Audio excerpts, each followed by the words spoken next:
Dua modal kunci tersebut adalah yang pertama, Juru bicara Satgas Penanganan COVID-19 Wiku Adhisa Smito dalam konferensi pers Rabu 26 Januari mengapresiasi pemerintah pusat dan daerah yang terus berkoordinasi untuk mempersiapkan fasilitas pelayanan kesehatan, pelaksanaan vaksinasi, dan pengawasan protokol kesehatan di tempat umum sehingga kasus tetap terkendali pada periode libur panjang Natal dan Tahun Baru 2022.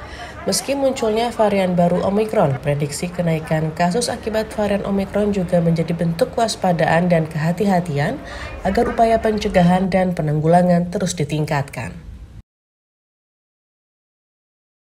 Kita berhasil mempertahankan kondisi ini di tengah keberadaan varian Omikron yang lebih menular dan berpotensi menyebabkan lonjakan kasus yang signifikan.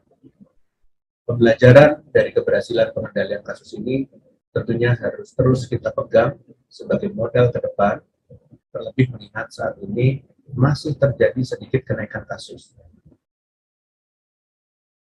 Lebih lanjut, Wiku mengatakan meski mengalami lonjakan kasus akibat varian Omikron dengan kasus mingguan yang terjadi sebesar 1.500 kasus, jumlah tersebut masih jauh dari prediksi pada akhir tahun lalu sebesar 400.000 kasus per pekan.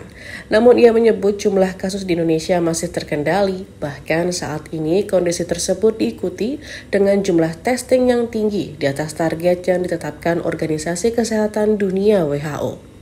Di sisi lain, keterisian tempat tidur di rumah sakit rujukan juga masih terjaga dengan persentase di bawah 10%, meskipun saat ini tengah mengalami kenaikan kasus.